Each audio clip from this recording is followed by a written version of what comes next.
family? Welcome back to another episode of the Bennie and Bennie podcast, where we invest our time in real talk, biblical truth, and everyday wisdom. We thank you guys so much for once again checking back in with us this week. So I am your host, Bennie Williams Jr. This here is my co-host, Bennie Williams Sr.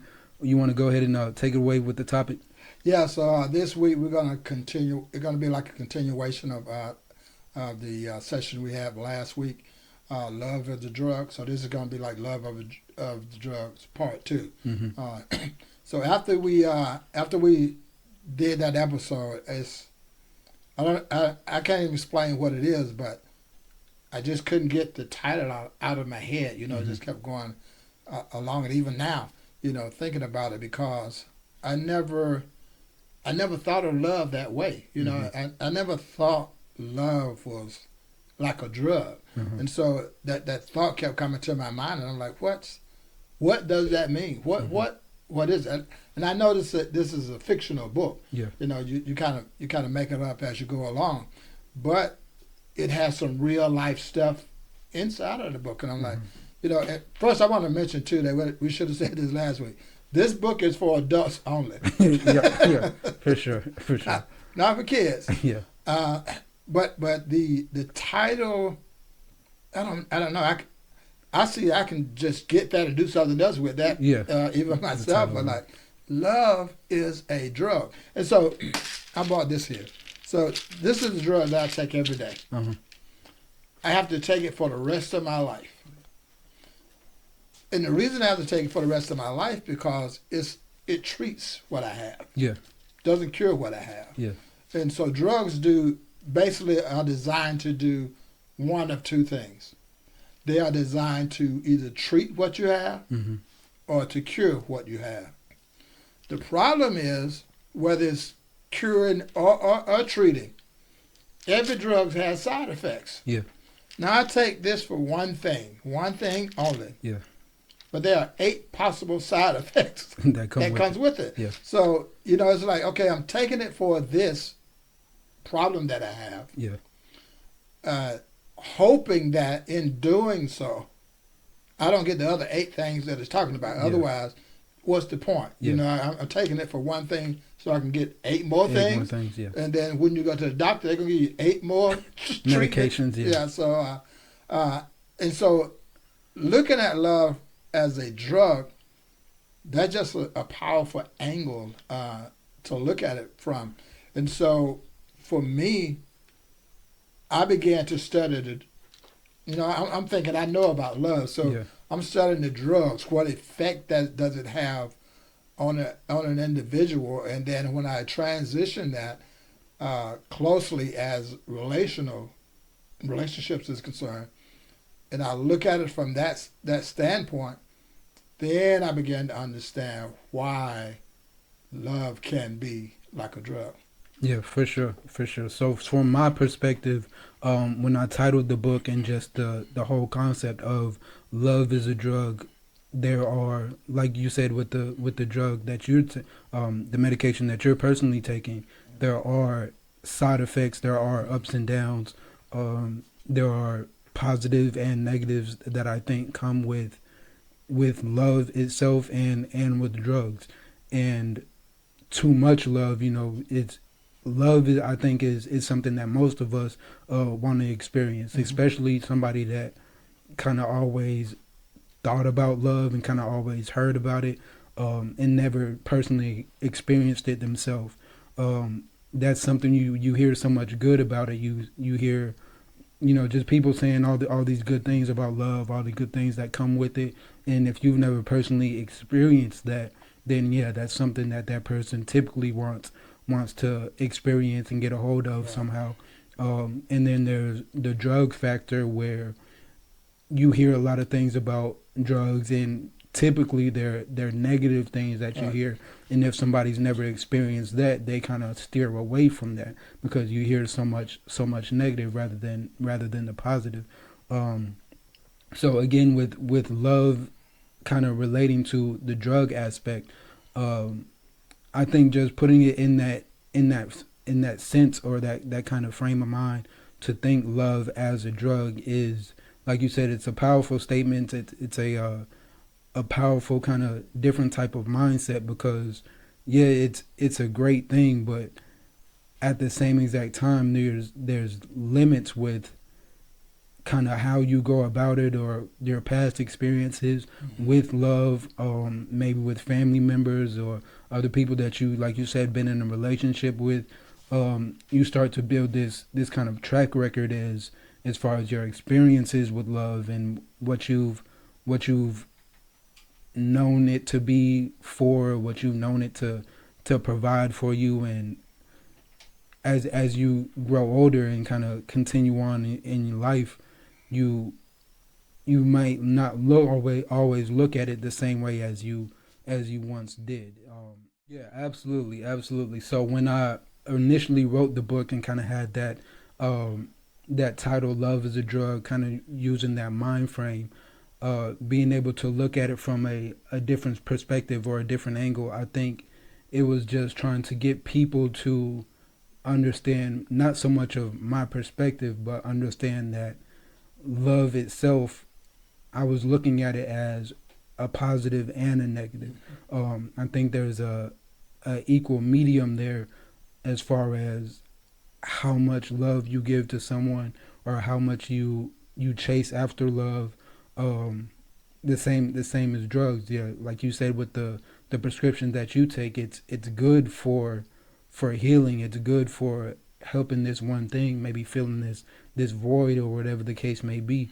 But too much of that can be addicting, or too much of that can cause other side effects to where now you're in love and you're doing all these great things for love. You're receiving all these great things from this other person and these other people from love.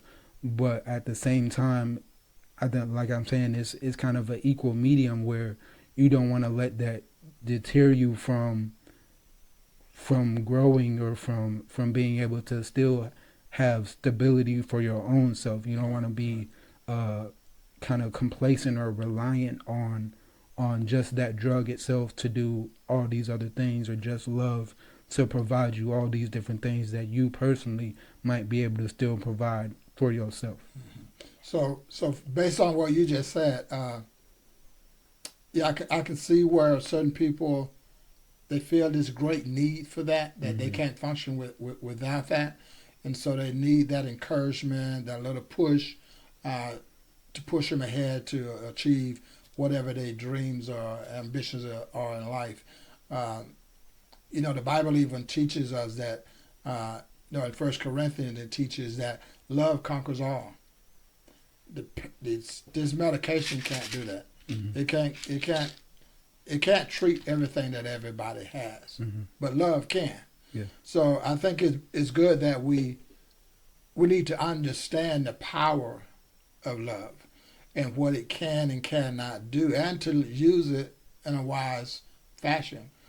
Because if it's a drug, I think we have it requires us to be careful of who are in our inner circle, Yeah. because we can love not only the wrong person, but love in the wrong way, Yeah. or just love with the wrong intentions, uh, which is not beneficial to anybody in that type of relationship. And so, for me, I look at, I try to not to ever look at love in a negative fashion. Yeah. I want to look at it in a positive fashion.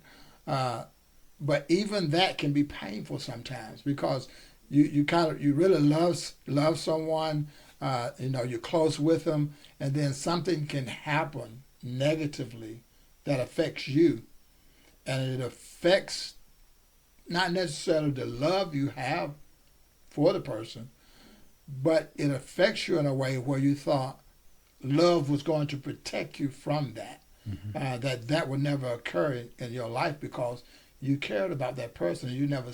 You would never imagine that they would do certain things to you to hurt you. So I think love is like a warning sign too. It kind of lets us know, yeah, pursue after that, but be careful about how you go about doing it.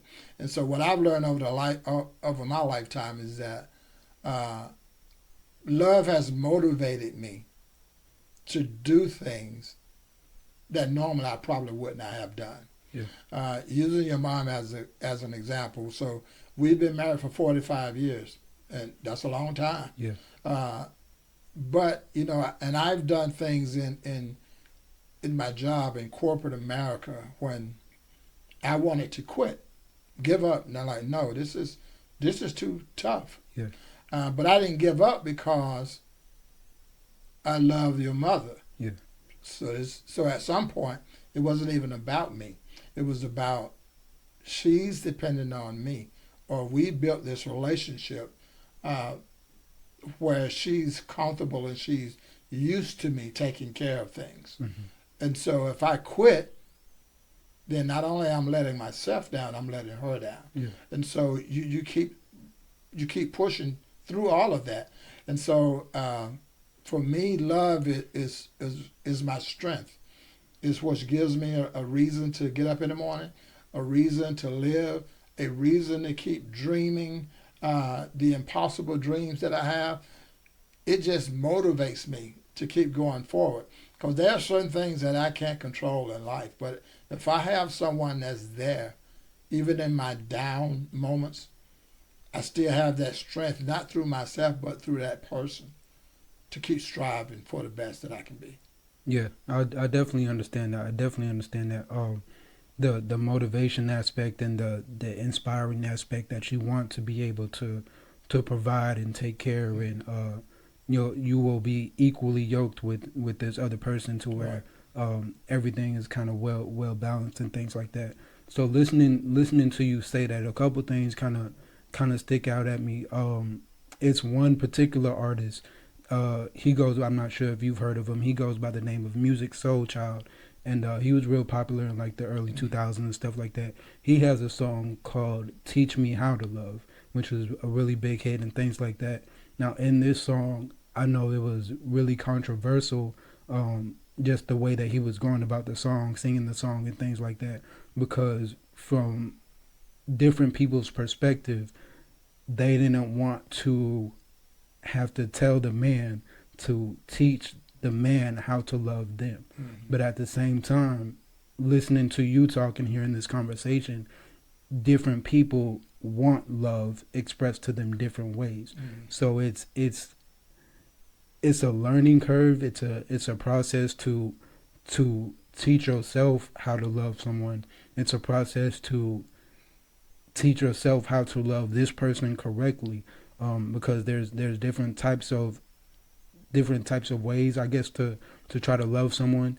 And with love, a lot of times we can kind of get so caught up in wanting that love, or wanting for the relationship, or this family member. We want these things to work out so bad, where a lot of times I've experienced and I've witnessed other people, we'll kind of bypass the red flags that we see, hoping that things will get better, kind of pursuing the love factor, kind of, okay, that's just a minor thing, that's a small thing, and sometimes the red flags will get redder and redder and redder, and we're steady pursuing that love factor, or that love aspect, to where now it's kind of, you're still looking at it hoping for the best, because we've heard all these good things about love, and we want to experience that. So just hearing you talk, it kind of puts me in the mind frame of how badly that some of us might want this love aspect or relationships to work and things like that, for good reasons, and that just kind of relates it back to the drug aspect of it, of there's good and bad in this, but we want to do the best we can to find the good, so that we are inspired, we are motivated, we are happy to be waking up next to this person every day. We're able to have this open conversation respectfully, and it's love all the way around. I think most of us kind of want to experience that, and see the more positive sides, and experience the positive sides of love. And it's a process to learn how to give it and learn how to take it as well. Yeah. So that being said, a lot of things kind of flow through your mind listening to you say that. Uh, but one thing that comes to mind is uh, that I think is very important. Outside of the love for Christ, I think the greatest love that an individual can have is the love of self. Hmm. You have to love yourself unconditionally. Absolutely. And the thing is that you can't love someone else if you do not love yourself. For sure. You can't give love to someone else if you don't even understand what that means. Hmm. So, it's just like self-talk.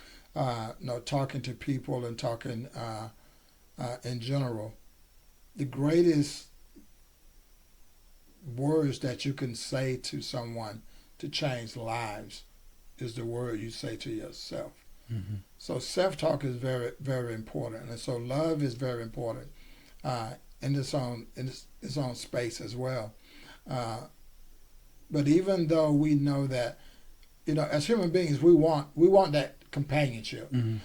We want that companionship. We want that love, and we want to know that there's someone there that cares about us as much as we care about uh, ourselves, and we want that I guess that motivation that comes from uh, someone else telling us that everything is okay, you're Yeah. doing good, and just someone to even from a hard day's work, someone to come home to. Yeah. It gives you a reason to get up in the morning to be able to share another day with that person, and so love is needed. Man, if we as a country would just have love for one another, Yeah. what a wonderful place we could have just from that one thing. And so, in my life, I always wanted my home had to be my safe place. Yeah. No matter what else was going on in the world, when I got home, it had to be my safe place.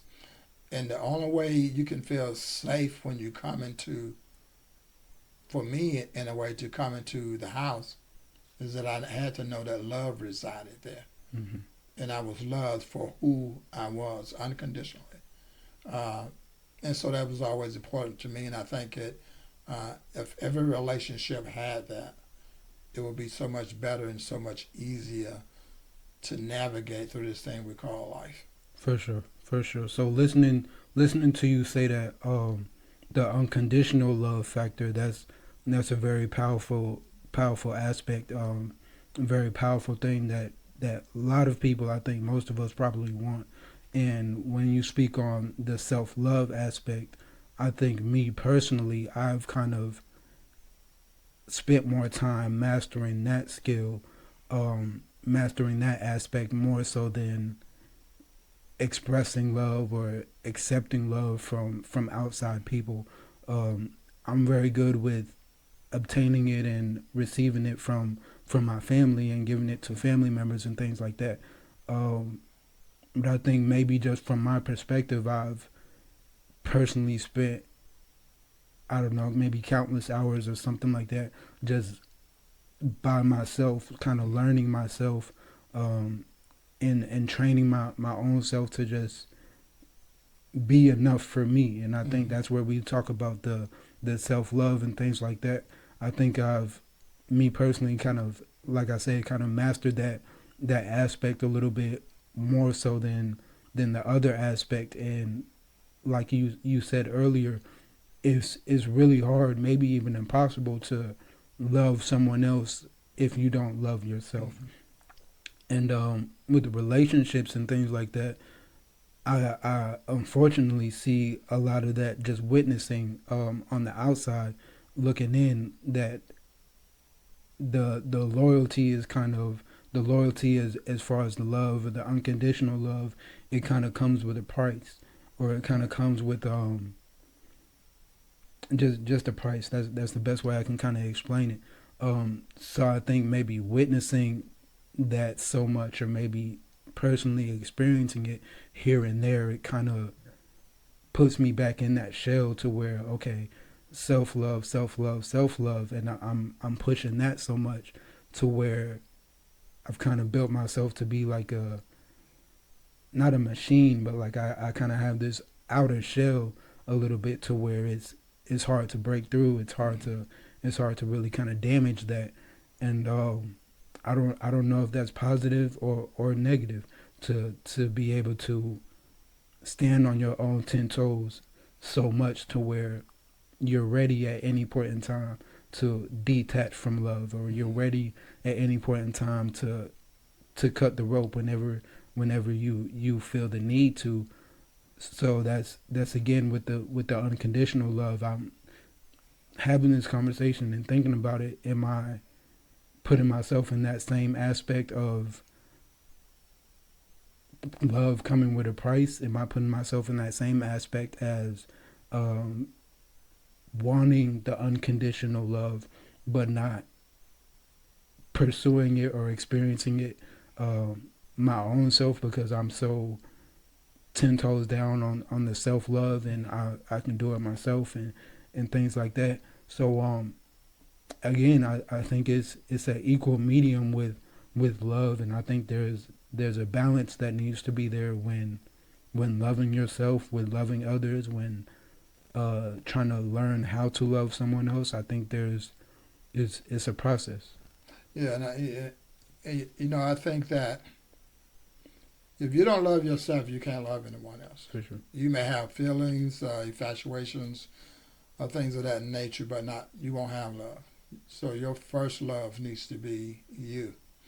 And when you talk about unconditional love, it sounds easy, but that unconditional love is very difficult to do because you can experience an act or words that you just never dream that you would hear or see someone do, but yet in even with that, you still love. You find room to love that person.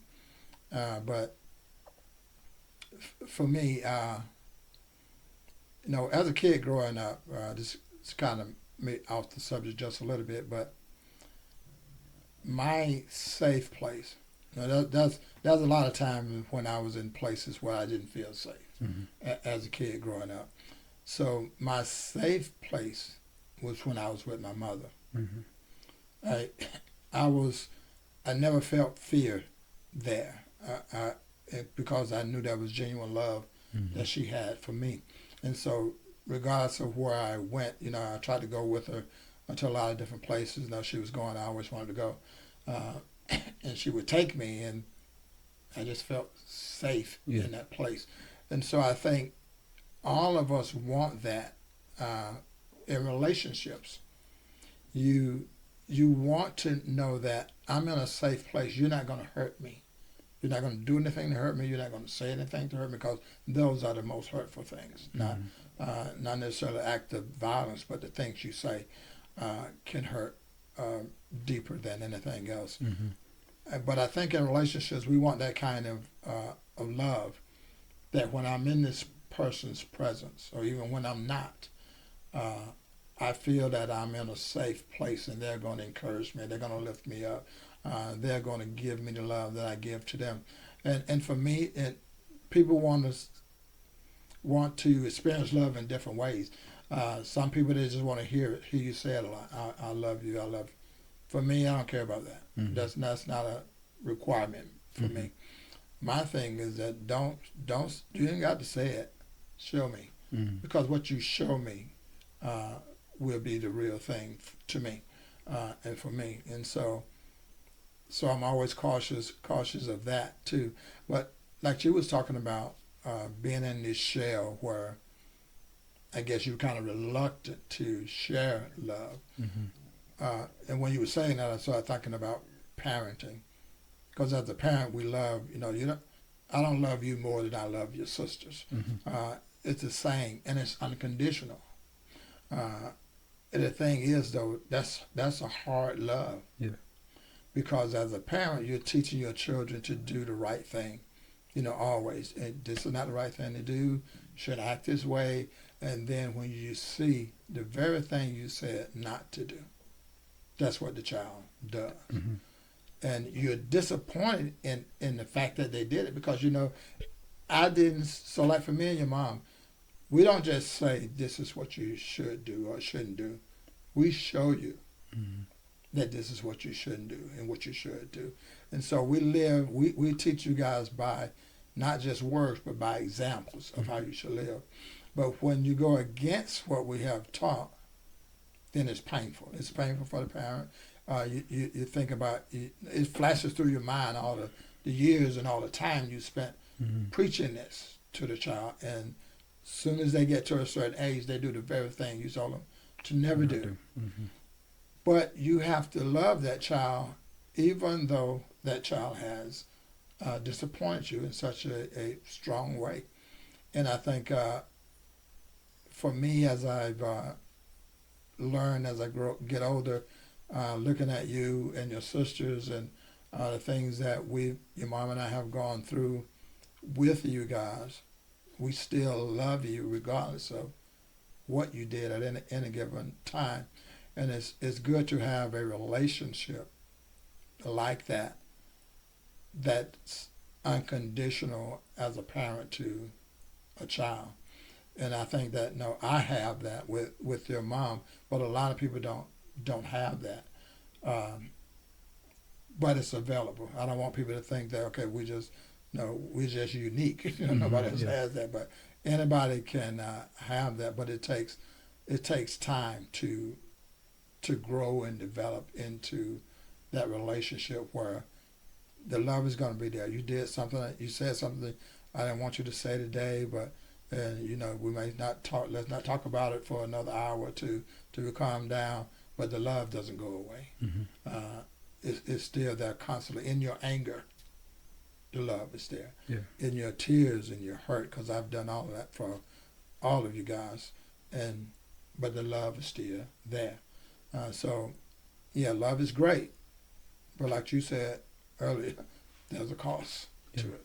Yeah, for sure, absolutely.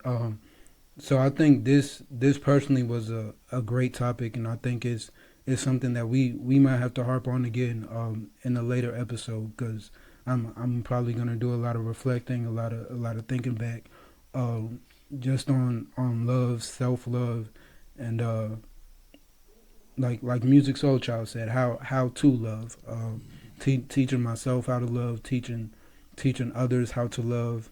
I think it's is just a good topic and something that we could probably digest a lot further, because love is a lot of things. Love is painful. Love is beautiful. Love can be everlasting. It's a lot that we can dive into with just the love is a drug aspect. In this book, personally, the two main characters, their relationship, they're very close knit. They're very much infatuated with each other. They love each other deeply. They would never betray either one of them. The love is unconditional between the two of them. And at the same time, there's moments in this story where the love is toxic. The love that they have for one another it's hurting the other in whatever shape or form. And I think that's real life. That kind of helps with it kind of goes back to the ups and downs of love, the ups and downs of life, and everything's not going to be, fairy tale, peachy perfect. But we do want to get the best parts of love as consistently as we can. We do want to be able to come home and have that safe space. We want this person to be our safe haven, to where we're not going to be judged but be accepted, and just all of the positive things that we've always heard about love, whether we've experienced them or not. I think most people, that's kind of what we long for, just as human beings. I think it's just natural to want compassion and understanding and acceptance and things like that. So you have anything else you want to say? Yeah, I want to say one thing. So coming to the end of this. Uh, Fantasia put out a song a few years ago called "The Side Effects of You," Mm-hmm. and when I was thinking about the drug aspect of the book, uh, it reminded me of that song. So for those of you who haven't heard that song, look it up. Fantasia, "Side Effects of You." If you listen to that song based on what we have said today, it's that song. It's all in that song. You hear about she is using the relationship as a medication, that pill that you're taking, Mm-hmm. and in the song she says, no one told her about the side The effects. side effects. So she's singing about the pain that can come with love, especially when love is not shared between each other. When you love this person, but this person cares about you, but they don't love you, Mm-hmm. and that's different things. So that you can have someone that cares about you, yeah, that's all good. But when you need someone to love you, that's totally different. Mm-hmm. That's not the same person.